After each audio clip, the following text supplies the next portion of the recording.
Antecedentes.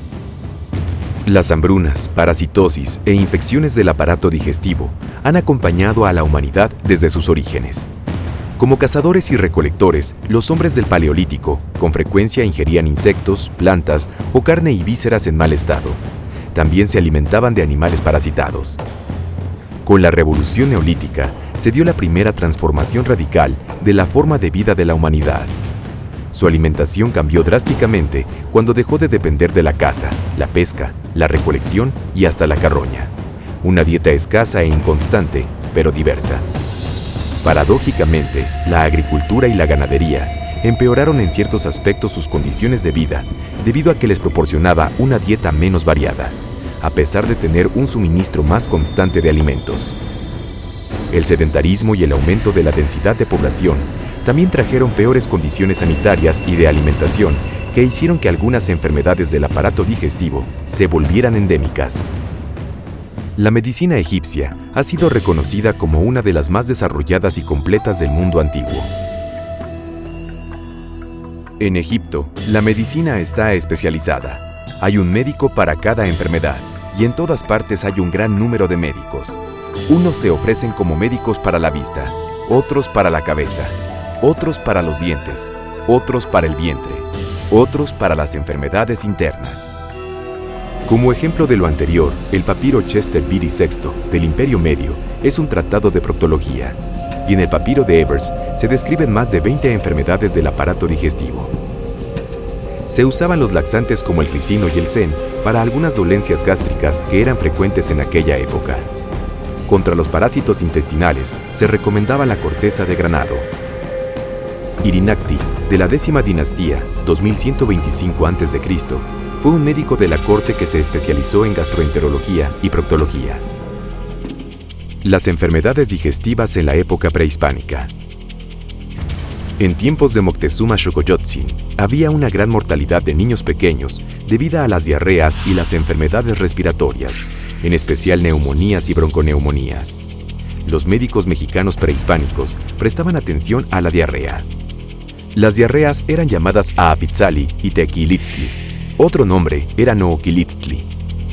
Los médicos indígenas hacían una clara diferencia entre diarreas acuáticas y frías y aquellas que se acompañaban de sensación de ardor o quemadura en el ano. También mencionan las cámaras de sangre, que corresponde a la disentería. En náhuatl, disentería se decía Teococosihuitztli, que quiere decir enfermedades de los dioses. Existen dos grupos principales de disentería, la amibiana y la microbiana. Ambas se derivan de la contaminación de los alimentos o de las manos con heces fecales. Era costumbre en las chinampas el fecalismo al aire libre, por lo que algunos autores las han llamado enfermedades chinamperas. Para tratar la disentería, el Códice de la Cruz Badiano recomienda hojas de xaxocotl, hojas de guayabo, las cuales tienen efectos astringentes y amibicidas. En ese mismo texto se mencionan otras enfermedades digestivas como la dispepsia, la inflamación del vientre y del estómago, el dolor del vientre, los parásitos y lombrices, que se han de eliminar purgando con habas de indias, que es una planta de la familia de las faciolaceas, conocida como ayocote, la cual es aún reputada de tener ese efecto. También se reconocían las hemorroides y los condilomas.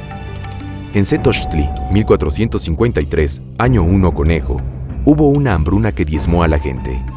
El Códice Chimalpopoca registra esta calamidad.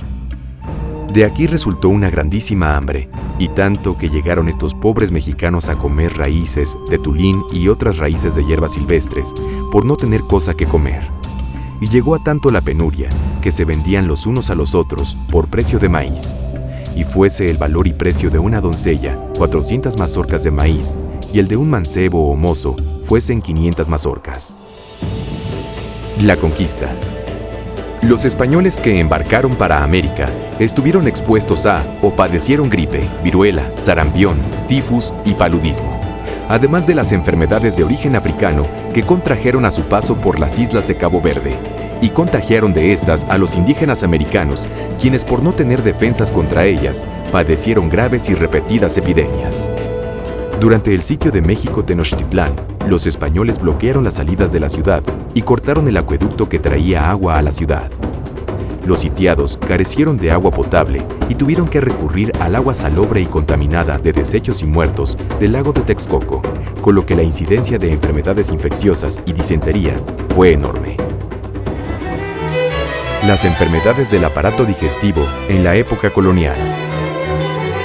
La conquista española trajo consigo a la medicina humoral, según la cual todas las enfermedades eran producto del exceso o falta de alguno o varios de los 4 humores: bilis, flegma, sangre y melancolía o bilis negra. La obra de Alonso López de Hinojosa, escrita en 1578, nos habla del dolor de estómago, al que le asigna 2 causas principales. Una es la ventosidad del estómago y la otra la mala complexión del hígado. Llama la atención su afirmación de que el hígado hace la sangre para todos los miembros del cuerpo, como lo había señalado Galeno 1000 años antes. En su texto menciona los distintos abscesos, apostemas del hígado y su tratamiento. Agustín Farfán dedica un largo capítulo a la flaqueza del estómago, con lo que designaba la falta de digestión, con eructos y acedías en algunos casos y vómitos en otros. Señaló que cuando en las diarreas con sangre, la sangre sale mezclada con el excremento, es porque la hemorragia proviene de una llaga en las tripas altas, intestino delgado, y si solamente está rodeando a las heces, significa que procede del colon. En gastroenterología en el siglo XIX, si tenemos una gastritis, es decir, una inflamación del estómago, no quiere decir lo mismo que ahorita, ahora ya decimos más cosas, tiene que haber ácido, tiene que haber. Dejemos la inflamación del estómago. Si el estómago está hinchado, está inflamado, se hace una sangría, generalmente en las venas del codo del lado del estómago, y se supone que por ahí van a salir esas sustancias y el estómago tiene más facilidad para componerse. Esto suena a ciencia ficción en la actualidad, ya no se hace prácticamente, más que en poquísimos casos, pero lo que es real es que sí funciona. Se pueden atraer sustancias a sacar un poco de sangre por una vena. Ahora, la sangría tiene toda una combinación de situaciones. Había médicos que sangraban en el pie del lado contrario para jalar las sustancias por todo el cuerpo y que salieran sin que causaran una baja brusca y aguda. Otros lo hacen simplemente en el brazo del otro lado. Y esto trae discusiones, hay 3 siglos de discusiones sobre esto. Del siglo XVI al siglo XIX se la pasan discutiendo qué es mejor. Los árabes decían que había que llevarlas muy lejos y lo llamaban revulsión. Los europeos decían que mejor más cerca para que fuera directo, pero lo importante es que saca sustancias y que en cierta forma los síntomas mejoran. De la ictericia, Farfán dice que su causa es criar el hígado mucha cólera con la sangre y no caber toda en la vexiga de la hiel, la vesícula biliar, o por estar opilados, o sea obstruidos, los caminos con un humor grueso, ictericia obstructiva. Gregorio López, un extraño personaje de quien se ha dicho que podía ser hijo de Felipe II, incluyó en su popular obra Tesoro de Medicinas tratamientos para muchas afecciones hepáticas como las opilaciones, obstrucciones, que corresponde a diversas enfermedades que causan ictericia, el cerramiento o constreñimiento de las venas que están en su interior. Parece referirse a la cirrosis, el hígado con podredumbre y el dolor hepático, aunque nunca menciona la posibilidad de operar en ninguna de estas condiciones.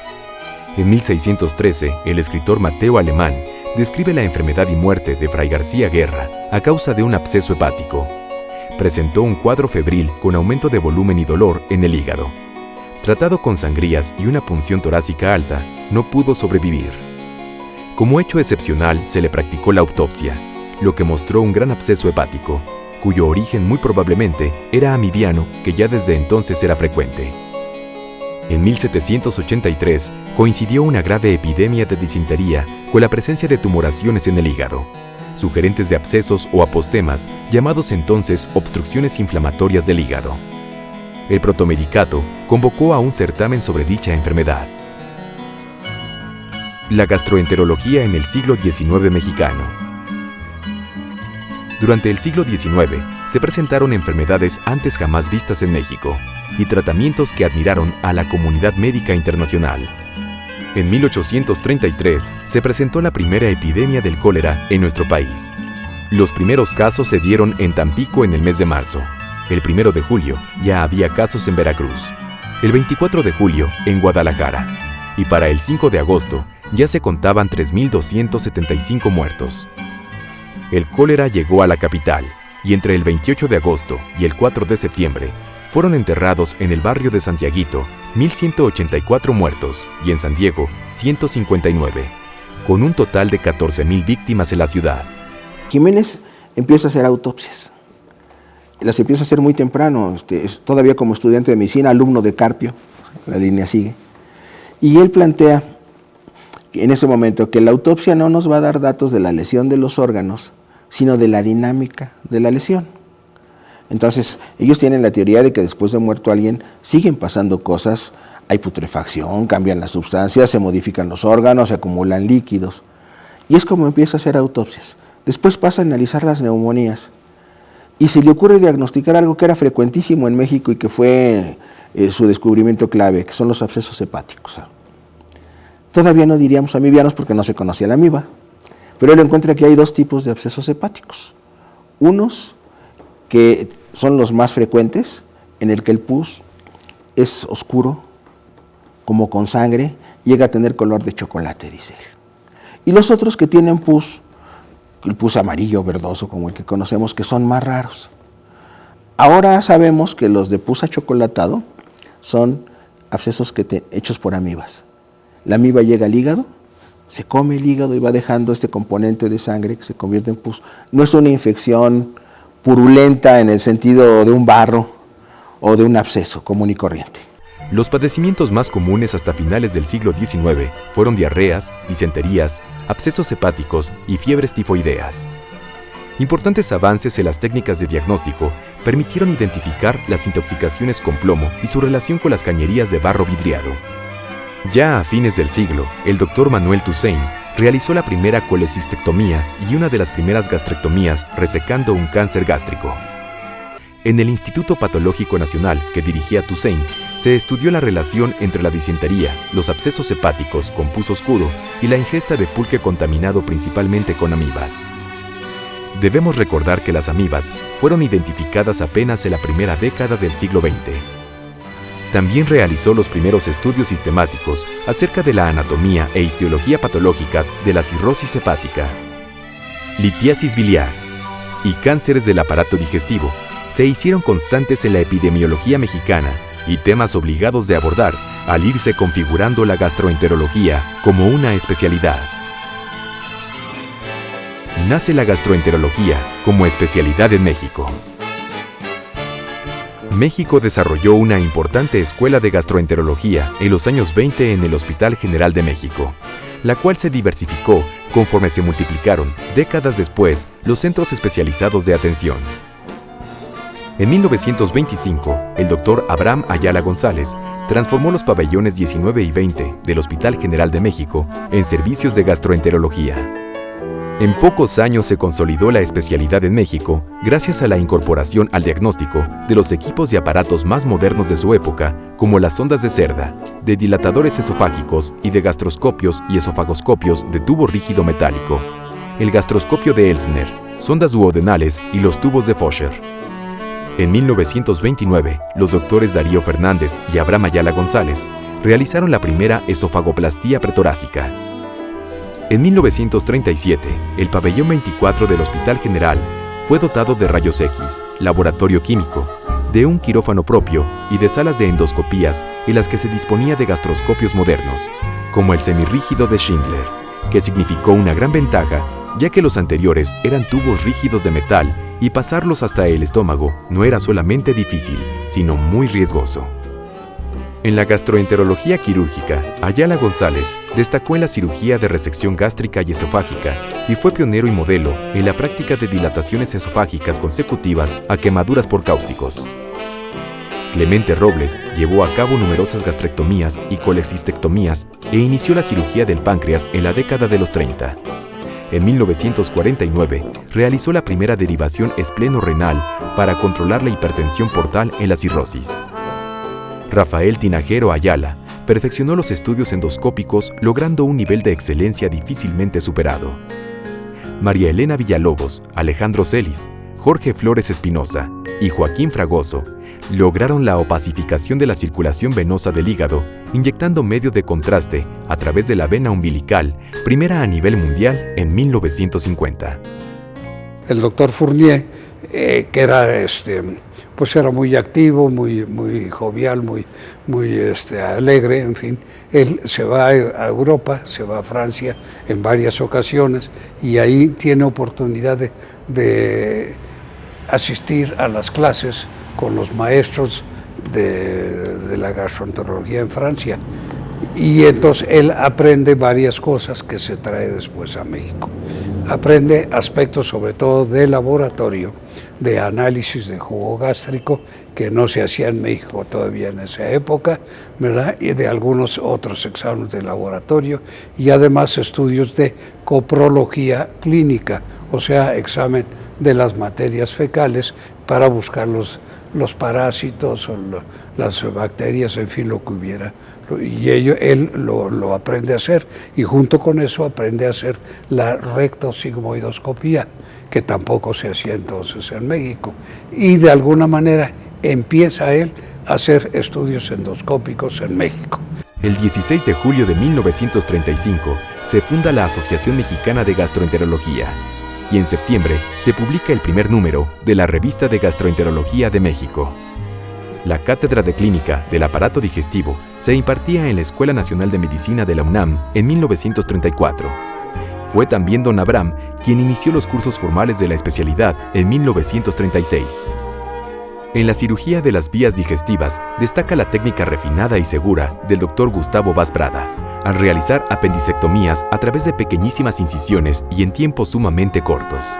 El más conocido de sus pacientes a quien practicó la apendicectomía fue el presidente Lázaro Cárdenas del Río, a quien operó en el recién estrenado pabellón Gastón Melo del Hospital General. Se han escrito importantes libros de gastroenterología en México, como los siguientes: Enfermedades del aparato digestivo, Dr. Eduardo Lamic y Díaz, 1898. Manual de Patología Digestiva, Dr. José Tomás Rojas, 1936. Semiología del aparato digestivo, 1946, y la cirrosis en México, 1965. Jorge Flores Espinosa. Aparato digestivo, Norberto Treviño Zapata, 1955. Bibliografía Mexicana del Absceso Hepático, Raúl Fournier, 1956. Gastroenterología, Mario Rebolledo Lara, 1958. El enfermo ictérico, 1961, e hígado y vías biliares, 1968. Horacio Ginich. Amibiasis, Bernardo Sepúlveda, 1976. Esófago normal, esófago patológico, Vicente Guarner, 1986. Diagnóstico y tratamiento de las enfermedades del hígado y las vías biliares, Misael Uribe y Enrique Wolpert, 1985. Introducción a la gastroenterología, José de Jesús Villalobos Pérez, 1988. Tratado de gastroenterología, Misael Uribe, 1996. Principios de gastroenterología, José de Jesús Villalobos, Miguel Valdovinos D. y Marco Antonio Olivera, 2000. En 1946 se estableció en el pabellón 9 del Hospital General el Hospital de Nutrición, hoy Instituto Nacional de Ciencias Médicas y Nutrición, Salvador Subirán. Bernardo Sepúlveda, en la Clínica Mayo de Rochester, junto con A. Osterberg, desarrolló una técnica para determinar la bilirrubina en sangre, separando y cuantificando tanto la conjugada como la no conjugada o indirecta.